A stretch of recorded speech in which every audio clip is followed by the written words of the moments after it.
People in St. Louis continue to push back against the actions of the Trump administration. Today at a Tesla in South St. Louis County, dozens of people protested against Tesla CEO Elon Musk, who leads the Department of Government Efficiency, the department making cuts across the federal government. Today, we learned hundreds of scientific research projects were axed after cuts to the National Science Foundation by DOGE. DOGE has also asked AmeriCorps to terminate close to $400 million in grants. That money helps Americans serve across the country.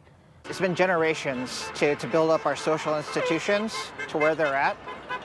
And for someone unelected and arbitrarily just making things awful to put money into the hands of billionaires and protect his own company, it's just infuriating.